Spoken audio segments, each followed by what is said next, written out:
Hi hello everybody, कैसे हैं आप लोग। मैं राजेन आपको आपके चैनल क्वांटमेटिक्स में एक बार फिर से तहे दिल से वेलकम करता हूं। जैसा कि मैंने प्रॉमिस किया था कि प्रॉफिट एंड लॉस के खत्म होते ही उसके प्रीवियस ईयर क्वेश्चंस को उठा करके हम लोग सिलसिलेवार टाइप वाइज सॉल्व करेंगे। तो आज उसी कड़ी में फर्स्ट सेशन है, आपके सामने क्वेश्चंस है और इस तरह का मिलता जुलता तमाम क्वेश्चन जो कि बहुत सारे प्रीवियस ईयर एग्जामिनेशन में आए हुए हैं। मैं चाहता हूं आप एक बार उससे देख ले, रूबरू हो ले, फिर देखेंगे कि इसको सॉल्व करने का सबसे बेस्ट अप्रोच क्या हो सकता है। ठीक है, क्वेश्चन आपके स्क्रीन के ऊपर पहला क्वेश्चन कह रहा है कि an article was sold for ₹24 at a percent profit equal to the cost price of the article. मैं बारी बारी से दोनों क्वेश्चन को आर्किटेक्चर को लिख रहा हूं आपके सामने। N article was sold for ₹24। एक आर्टिकल जिसका कॉस्ट प्राइस फिलहाल जिक्र नहीं है मगर सेलिंग प्राइस दिया हुआ है कितना भाई, ₹24 एट ए प्रॉफिट परसेंट, और इस पे परसेंटेज ऑफ प्रॉफिट कैलकुलेट हुआ है, यानी कि सीपी लेस देन एसपी रहा होगा। At a profit percent equal to the cost price of the article, यानी कि गौर करो कि जितना का कॉस्ट प्राइस उतना का परसेंटेज प्रॉफिट, ये बात दी हुई है। ठीक उसी तरह अब आप सेकंड क्वेश्चन को रीड करो जरा। सेकंड क्वेश्चन कह रहा है N article was sold for ₹24। Same question है, सीपी के बारे में अभी कोई बात नहीं करी है, एसपी बोला है कितना, ₹24, but this time at a loss percent, यानी कि इस पे परसेंटेज ऑफ लॉस आया है। दैट मीन सीपी बढ़ा रहा होगा एसपी से। At a loss percent equal to the cost price of the article, यानी कि जितना का कॉस्ट प्राइस उतने का ही परसेंटेज लॉस। क्लियर हो रहा है बात। सेम क्वेश्चंस को रख करके मैं आपके ये एक्चुअली ये पर्टिकुलर क्वेश्चन एक प्रीवियस ईयर एग्जामिनेशन के अंदर आया हुआ है, मैं इसी को डिस्कस करने जा रहा हूं। बट आपको सिखाना है इसलिए मैं इसके वेराइटी को भी साथ ही साथ रख रहा हूं। यही फायदा होगा आपको कि आप हर झमेले से बचना सीख जाएंगे। क्लियर। सबसे पहले तो आज मैं कुछ उल्टा काम करूंगा। दैट मीन्स पहले मैं इसका अप्रोच बताऊंगा कि एग्जाम के अंदर अगर ऐसे सवाल आते हैं तो आप डील कैसे करेंगे, फिर देखेंगे हम उसके कॉन्सेप्ट पार्ट को, कोर पार्ट को। दैट मीन्स कि स्कूल के मेथड से अगर हम करते, ट्रेडिशनल मेथड से करते, तो क्या करना होता सॉल्व करने के लिए। ठीक है, सबसे पहला बात कि जब भी इस टाइप का क्वेश्चन आए, आप सेलिंग प्राइस को, सेलिंग प्राइस कितना दिया हुआ भाई, selling price, this should be your approach. मैंने कहा कि सेलिंग प्राइस को दो फैक्टर में तोड़ दीजिएगा, बस इस बात को ध्यान रखते हुए कि वो केस परसेंटेज प्रॉफिट का है कि वो केस परसेंटेज लॉस का है। यानी कि दूसरे सवाल के लिए भी मैं इसी चीज को फिर से लिखता हूं कि सेलिंग प्राइस इस केस में 24 है, और मैंने क्या कहा कि 24 को दो फैक्टर में आपको तोड़ देना है। कैसा फैक्टर, 24 का परसेंटेज प्रॉफिट का अगर केस है तो कोशिश करिए कि ऐसा दो फैक्टर में तोड़िए जिसके बीच का डिफरेंस हो 10, जिसके बीच का डिफरेंस हो 10। तो दे आर 2 and 12। गौर करो, 2 and 12 are the middle term factor of 24। 2 into 12 करेंगे आप, 24 आएगा, और 2 और 12 का डिफरेंस निकालेंगे तो 10 आएगा। जब आप देख रहे हैं कि 24 को दो फैक्टर में तोड़ना है और परसेंटेज लॉस सीपी के बराबर है, यहां पे परसेंटेज प्रॉफिट सीपी के बराबर था, यहां पे बस फर्क यह है कि परसेंटेज ऑफ लॉस सीपी के बराबर है। तो ध्यान रखिएगा कि इस समय 24 का वो दो फैक्टर आपको लेना है जिसका सम हो जाए 10। रिपीट करूं, अगर जब जब परसेंटेज प्रॉफिट कहेगा कि सीपी के बराबर है तो सेलिंग प्राइस को दो ऐसा फैक्टर में तोड़ना है जिसके बीच का डिफरेंस हो 10, और जब कभी ऐसा केस रहेगा कि परसेंटेज लॉस सीपी के बराबर होने लगे तो आपको उसी सेलिंग प्राइस को दो ऐसे फैक्टर में तोड़ना है जिसके बीच का सम हो जाए 10, जिसका सम हो 10। तो 24 का वो कौन सा दो फैक्टर है जिसका सम होगा 10, तो आप कहोगे 4 and 6। क्लियर हो रहा है बात। अब परसेंटेज प्रॉफिट वाला केस में एक बात आपको और ध्यान देना है कि जो बड़ा डेटा है उसको डिस्कार्ड कर दीजिए, और जो छोटा डेटा है उसमें 10 मल्टीप्लाई कर दीजिए। स्टेप्स याद रहेंगे, वरना मैं आपको स्क्रीन के ऊपर स्टेप्स भी लिख करके दे दूंगा, आप एज ए नोट्स उसको संभाल के रख लेना। ठीक है, दिमाग में, कॉपी में तो कोई काम का नहीं होता है। तो यही आपका आंसर है भाई, यानी कि सीपी इज 20। या अगर परसेंट प्रॉफिट पूछता तो percent profit is 20%। Clear? Verify भी करेंगे, घबराओ मत। बट जब परसेंटेज लॉस का बात किया है ना, तो क्या छोटा क्या बड़ा आपको दोनों डेटा लेना है और दोनों को 10 से मल्टीप्लाई कर देना है। यानी कि this time your CP could be either 40 rupees और 60 रुपीज। यानी कि परसेंटेज लॉस अगर आप 40 लिए हैं तो नो डाउट 40%, और अगर आप सीपी 60 लिए हैं तो नो डाउट 60%। क्लियर? आसान है। एक दो क्वेश्चन और करेंगे, टेंशन ना लो, बस इसको वेरीफाई कर लेते हैं ताकि आपका भी आत्मा की संतुष्टि हो जाए। ठीक है, चलिए। वेरिफिकेशन। क्या वेरिफिकेशन भाई?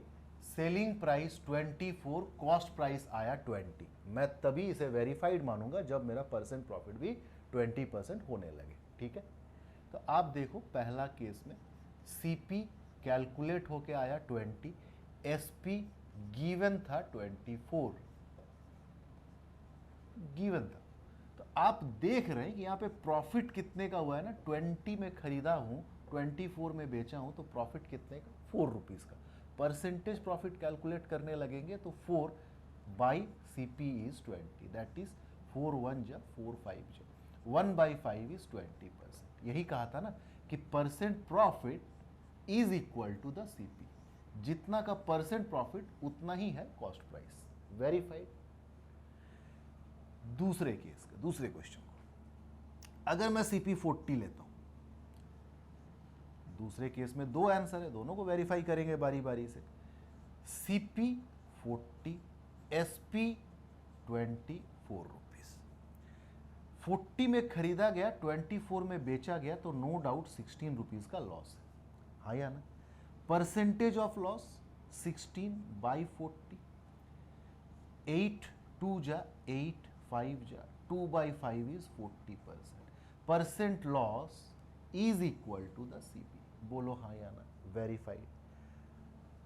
एक आंसर इसने और क्रिएट किया था कि सीपी अगर 60 हो तो, सीपी अगर 60 हो तो, सीपी अगर 60 तो एसपी तो अभी भी 24। क्लियर? तो 60 में खरीदा गया और 24 में बेचा गया, दैट मीन्स लॉस हुआ है। कितने का लॉस हुआ है मेरे भाई? 36 रुपीज़ का।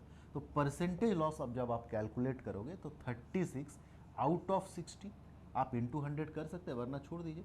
12 3 जा 12 5 जा 3 by 5, 3 by 5 is 1 by 5, 20%, 3 by 5 60%। तो percentage of loss is equal to the CP. Verified? हाँ या ना?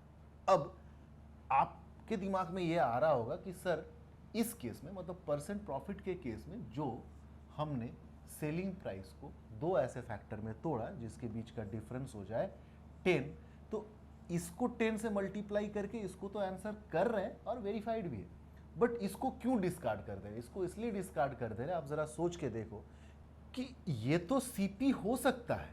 क्यों? क्योंकि अगर खरीदे हैं 20 में, बेचे हैं 24 में, तो ये सेटिस्फाई करेगा या नहीं करेगा मैंने रीचेक भी नहीं किया। बस इतना तो कम से कम कॉन्फर्म है ना कि प्रॉफिट आया होगा। 20 रुपया का सामान को 24 में बेचे, 4 रुपया का प्रॉफिट। मैं नहीं चेक कर रहा हूं अभी कि 20% है या नहीं वो 4 रुपया। बट ये कैसे हो सकता है कि कॉस्ट प्राइस को मैं कर रहा हूं 120, सेलिंग प्राइस 24, भयानक सा लॉस है, मगर यहां तो दिया है परसेंट प्रॉफिट। यही वजह है कि हमने इसको डिस्कार्ड करने के लिए बोला। आएंगे इस तरह का एक दो क्वेश्चन और सॉल्व करेंगे, बट उससे पहले मैं चाहता हूं कि इस जंक्चर पे आप ट्रेडिशनल मेथड को भी देख लें, ट्रेडिशनल मेथड को भी सीख लें। ठीक है, चलिए।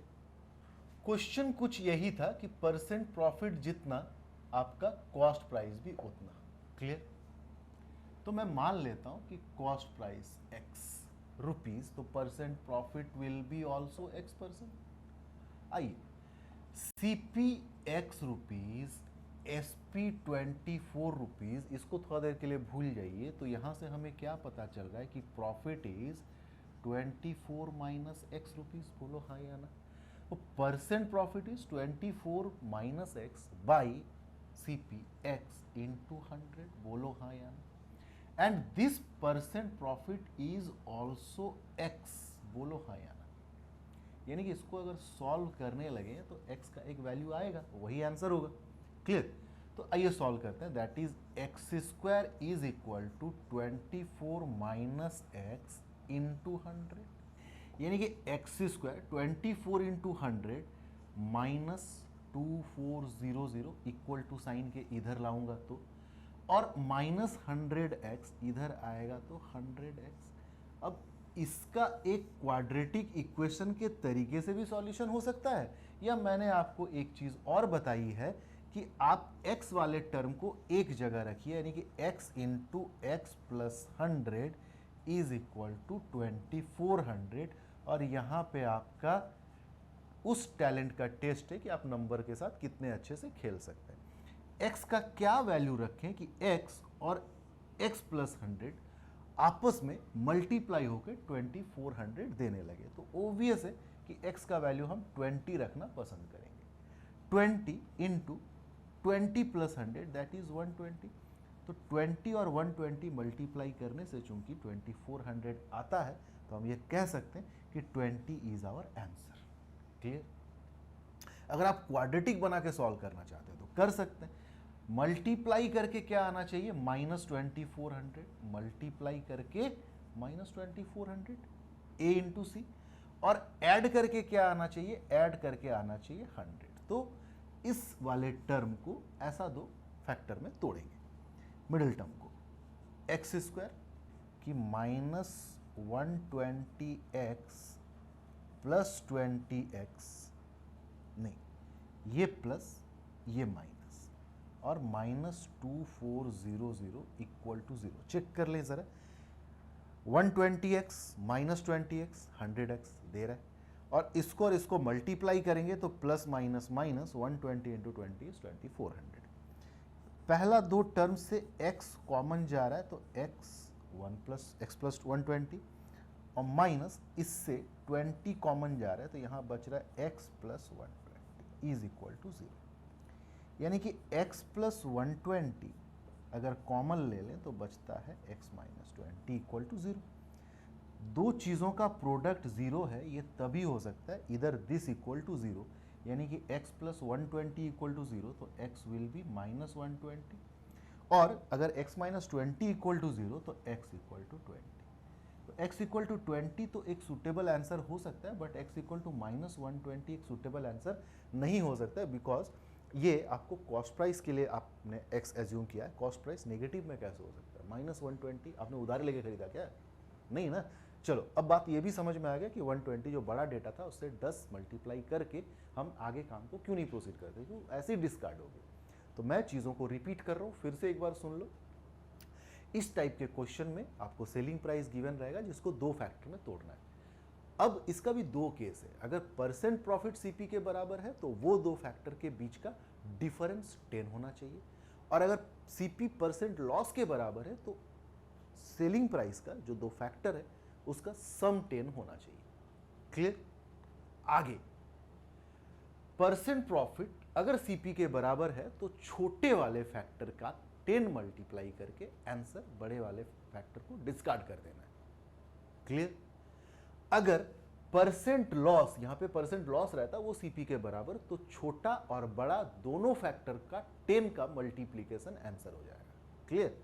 आइए बढ़ते हैं, एक या दो सवाल इस टाइप का और कर लेते हैं और आज की क्लास को खत्म करते हैं। उम्मीद करता हूं कि आप अपना पर्पस को समझ पा रहे होंगे कि आज का क्लास का हमारा मेन मकसद क्या है। ठीक, चलिए आइए आज के कड़ी में आपका थर्ड क्वेश्चन।